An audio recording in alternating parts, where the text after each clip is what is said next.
7 लोग जिन्होंने ईश्वर का मजाक उड़ाए और फिर मर गए।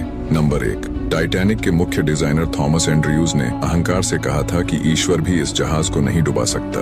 और टाइटैनिक के पहली यात्रा से पहले जब टाइटैनिक के निर्माता जे ब्रूस इसमे से टाइटैनिक की सुरक्षा के बारे में पूछा गया था तो उन्होंने भी यही जवाब दिया था कि ईश्वर भी इस जहाज को नहीं डुबो सकता। आपको पता ही होगा कि टाइटैनिक के साथ क्या हुआ।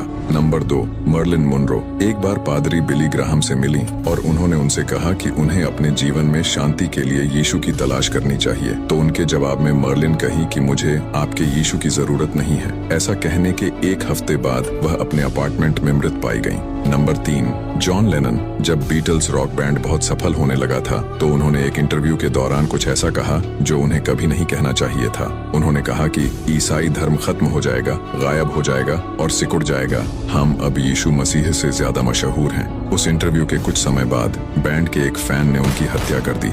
Number 4, Bon Scott highway to hell के अपने इस गीत में स्कॉट ने कुछ ऐसे बोल गाए, oh Satan I paid my due playing in a rocking band, जिसका हिंदी में अर्थ होता है, हे शैतान, रॉकिंग बैंड में बजाते हुए मेरा हक अदा किया। इस गाने के प्रकाशित के बाद 1980 में एक रात को उनकी मृत्यु हो गई। नंबर 5, कैजुजा एक फेमस ब्राजीलियन गायक जिसने अपने एक प्रदर्शन के दौरान सिगरेट पैकेट से एक कश लिया और हवा में धुआं उड़ाकर कथित तौर पर कहा कि ईश्वर यह आपके लिए है। उस घटना के बाद 32 वर्ष की आयु में फेफड़ों के कैंसर से उसकी मृत्यु हो गई। नंबर 6, स्टीफन हॉकिंग उन्होंने अपने एक किताब द ग्रैंड डिजाइन में लिखा है कि भौतिकी नियम में विशेष रूप से गुरुत्वाकर्षण किसी ईश्वर के आवश्यकता के बिना ब्रह्मांड शून्य से खुद को बना सकता है। और अपने जीवन काल में हॉकिंग ने ईश्वर को सिर्फ एक काल्पनिक चरित्र कहा। हम सभी जानते हैं कि उन्होंने कैसे मृत्यु देखी। नंबर 7, टैंक्रेडो नेवेस ब्राजील के एक राजनीतिक नेता। उन्होंने अपने राष्ट्रपति अभियान के दौरान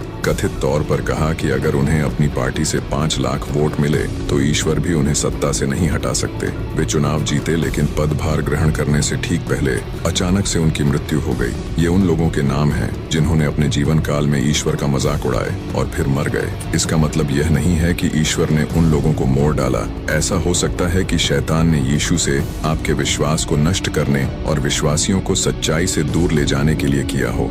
यह संभव हो सकता है कि वे मौतें शैतान ने अपने भयावह एजेंडे को पूरा करने के लिए खुद ही रची हों, ताकि लोगों के दिलों में यीशु के लिए भ्रम और संदेह पैदा हो और लोग यीशु के प्रेम और भलाई पर सवाल उठा सके और यीशु को नकारात्मक और क्रूर दिखाने की प्रयास सफल हो सके और लोग उस पर संदेह करें और यीशु को अनुग्रह और दया के बजाय न्याय और क्रूरता के रूप में देखे और उस पर से विश्वास खो दें। इसीलिए हमें जल्दबाजी में नहीं मानना चाहिए कि उनको ईश्वर ने उठा लिया होगा। ऐसा हो सकता है कि अपनी भयावह एजेंडे को पूरा करने के लिए शैतान ने मोड़ डाला हो। और आखिर में हमें हमेशा याद रखना चाहिए कि ईश्वर का मजाक उड़ाने के अपने परिणाम होते हैं। इस बात का जरूर से ध्यान रखें।